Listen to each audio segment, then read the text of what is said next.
오늘 파월 의장의 연설이 있었죠. 그동안 FOMC를 쭉 지켜보면서 파월 얘기가 그렇게 영향가가 없는 경우가 많았는데 오늘은 달랐습니다. 정말 중요한 얘기를 했고 시장에 미치는 영향도 아주 컸습니다. 먼저 파월 발언 이후 시장에 미친 영향부터 보겠습니다. 2년물 금리입니다. 1%가 넘게 내려갔습니다. 많이 내렸죠. 반면 10년물 금리 어떻습니까? 많이 올랐습니다. 2% 가까이 올랐습니다. 30년물 볼까요? 진짜 많이 올랐습니다. 2%가 넘게 올랐습니다. 우리는 이걸 어떻게 해석을 해야 합니까? 단기 금리는 크게 내리고 장기 금리는 크게 올랐습니다. 이게 주는 함의와 재테크 측면에서의 의미가 무엇이 될까요? 우리가 흔히 지금 장단기 금리가 역전이 되어 있다고 하잖아요. 단기물 금리가 높고 장기 금리가 낮다는 거죠. 그런데 전 기간물을 펼쳐놨을 때 이게 다 그런 거는 아닙니다. 그래프 보시면 중간중간 이 텀 프리미엄이 작동을 하면서 정배열된 구간이 있어요. 보시면 1월물부터 6개월물까지는 정상화, 특히 역전이 많이 되는 게 6개월부터 장기채 전체인데요. 또 10년물부터 30년까지는 부분적으로는 역전이지만 정상화가 되어 있습니다. 이게 어떤 얘기입니까? 부분 시장 질서에 맞게 장기금리는 높고 단기금리는 더 낮은 시장의 자연적인 이치가 작동을 이미 하고 있다는 거예요. 그런데 우리가 흔히 보는 게 2년물 금리와 10년물 금리를 놓고 장단기 금리 역전을 보는데 연준 기준금리에 밀접한 연관을 받는 2년물 금리가 오늘 내려가고 연준이 컨트롤할 수 없는 영역인 장기금리, 10년물, 30년물 금리가 확 올라갔습니다. 이 때문에 장단기 금리 역전폭이 오늘로 확 줄어들었죠. 이 얘기는 뭡니까? 이런 식으로 시장이 계속 작동하다 보면 장단기 금리가 플랫하게 누워버리는 역전이 해소되는 상황이 머지않았다. 완전 초단기에 그렇게 되진 않겠지만 오늘을 기점으로 드디어 장단기 금리 역전 해소에 시장이 시동을 걸었다. 누가 시동을 걸었냐? 파월이 걸었다. 이런 얘기가 되겠습니다. 그동안 우리는 장기물 금리 상승의 논리를 뭐로 주로 생각을 했습니까? 단기물 금리가 높다. 장기보다 높다. 그리고 인플레가 이렇게 높고 성장이 잘 나오는데 단기 금리 이렇게 머물러 있을 것이다. 그리고 장기물 금리는 단기물 금리보다 낮다. 그러니까 장기물이 단기물 근처까지 올라오려면 아직 버퍼가 많이 남았다. 이게 금리 상승의 주요 논거 중 하나였습니다. 하지만 오늘을 기점으로 시장은 새로운 길을 개척을 했다. 나는 이제부터 단기물 금리는 내리고 장기물 금리는 올리는 식으로 일단 일드 커브 전체를 평탄화를 할 거야. 그런 식으로 역전 일단 해소를 할 거야.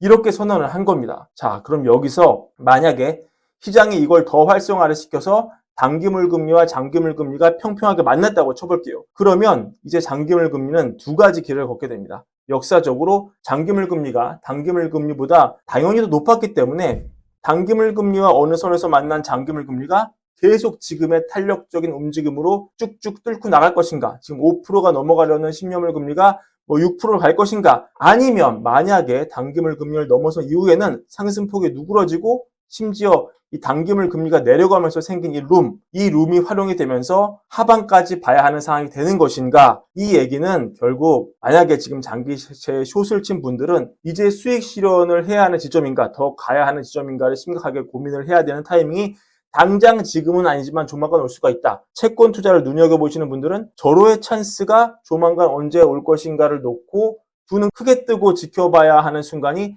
당장 지금은 아니지만 조만간 올 수도 있다. 이런 얘기가 되겠습니다. 그런데 역사적으로 보면은 이 한번 역전 해소를 한 그래프는 확률적으로는 더 이렇게 치고 올라갈 가능성이 높아 보이긴 합니다. 오늘 페드와치에서도 굉장히 중요한 변화가 나왔는데요. 오늘 파월 연설이 진행되면서 바뀐 페드와치 전망표를 생중계를 좀 해드리겠습니다. 이달 동결 확률이 파월 연설 중에 97%까지 올라갔어요. 이게 계속 뭔가 비둘기로 시장이 해석을 하면서 99.6까지 가죠. 그러다가 이게 또 떨어집니다. 97.9 정도로. 계속 수치가 바뀌니까 이게 중요한 건 아니고 숫자가 내려간 이유가 중요한데요. 이쪽으로 숫자가 는 게 아니라 이쪽에 찍혔죠, 숫자가. 이제 시장은 드디어 금리 인하까지 내다보고 있다. 인상이 문제가 아니라 인하 예상이 나오고 있다. 그만큼 오늘 파월의 얘기는 시장 파장이 컸다. 이런 얘기가 되겠습니다. 도대체 파월이 뭐라고 했길래 이런 결과가 나온 걸까요? 사실 파월 의장이 그렇게까지 비둘기로 얘기하진 않았습니다. 보실까요? 이런 얘기입니다. 인플레는 아직도 너무 높다. 지금 정책은 타이트하지 않다. 경로에 시간이 걸리겠지만 나와 나의 동료들은 2%의 인플레로 가기 위한 노력에 힘을 합치고 있다. 노동시장의 팽창이 완화되지 않는다는 것을 보여주는 데이터가 있으면 즉 인플레 2%에 대한 진전이 위험에 노출되고 있다면 통화정책의 추가 긴축을 정당화할 수 있다. 이게 비둘기가 아닙니다. 그렇게 비둘기가 아니었죠. 하지만 이런 얘기들, 예를 들어 이런 겁니다. 25년 동안 금리가 낮은 이유는 글로벌이 늙어가고 또 세계화 때문이었는데 세계화에 대한 영향은 좀 줄겠지만 인구 노화는 변하지 않고 있다. 즉 중장기 저금리에 대한 압박은 여전히 있다는 거죠. 또 이런 얘기, 우리가 금리를 많이 올려놓고 효과를 기다려야 하는데 시차가 있을 때까지 불확실성이 많다. 이 시기를 통화정책이 작동하기까지 잘 기다려야 되는데 지금 그걸 우리는 하고 있다.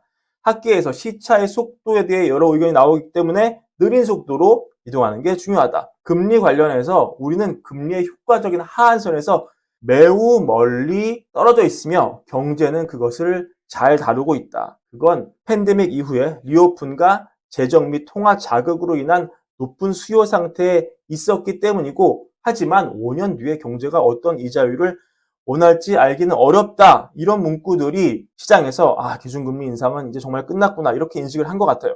다만 제 개인적인 생각을 약간만 보태자면 오늘 파월 발언이 이 정도로 비둘기로 해석될 만한 것이냐 이건 잘 모르겠습니다. 시장이 좀 과도하게 해석한 부분도 있는 것 같은데요. 그래서 아마도 얼마 후면 열리는 FOMC에서 파월이 이걸 좀 다시 뒤집는 발언, 조금 더 매파적인 발언, 센 발언 할 여지도 있다. 저는 이렇게 판단하고요.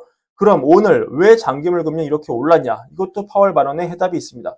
오늘 주요 꼭지 중 하나가 연설 주고받는 대담 주요 꼭지 중 하나가 장기 채권이었는데요. 질문자가 물어봅니다. 왜 장기 금리 이렇게 많이 오르니? 파월 얘기가 그거는 경제 회복력을 보고 장기적으로는 높은 이자율이 필요하다고 생각할 수일 수 있고 또 텀 프리미엄이 올라가고 있으니까 이런 게 복합적으로 영향을 미쳤다. 이런 게 가능한 아이디어다 라고 얘기를 합니다.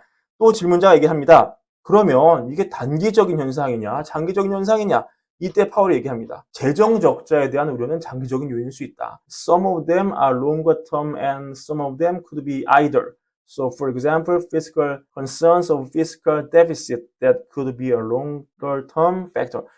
그러니까 이게 파월 발언 그대로 제가 가져온 건데 재정 적자 우려, 장기적으로 고금리 영향을 줄 수 있다. 파월이 여기 대해서 인정을 하는 거죠. 또 질문자가 묻습니다. 그러면 이스라엘 우크라이나 사태 같은 거 보면은 국방 지출을 들 것 같다. 미국은 다른 나라처럼 국채 발행을 더 해야 될 것 같은데 파월이 또 얘기하죠. IMF에서 내가 지난주에 돌아왔는데 많은 국가들이 뭐 군사 얘기하고 기후변화 같은 거 얘기하더라. 어떤 얘기입니까? 채권 발행이 더 될 여지가 있다. 이런 얘기죠. 그런데 우리는 재정정책에 대해 의견을 내지 않는다. 나는 이자율이나 자산 가격 같은 건 살펴보는데 재정정책에는 집중하지 않을 것이다. 이게 어떤 얘기입니까? 이거 재정정책은 내가 알 바가 아니다. 나한테 묻지 마라. 내 속은 아니다.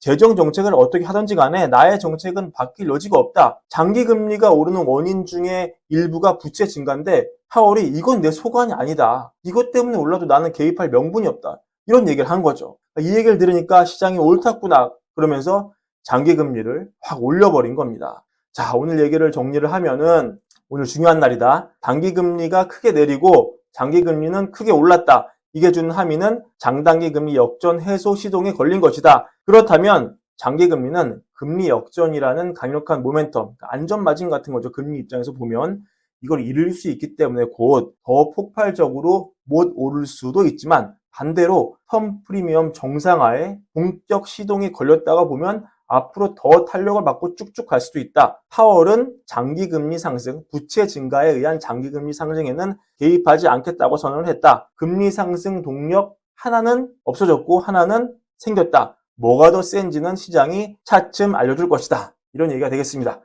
자, 오늘 브랜베어 중요한 얘기 다뤄봤고요. 시청 항상 감사드리고 구독과 좋아요도 부탁드립니다. 감사합니다.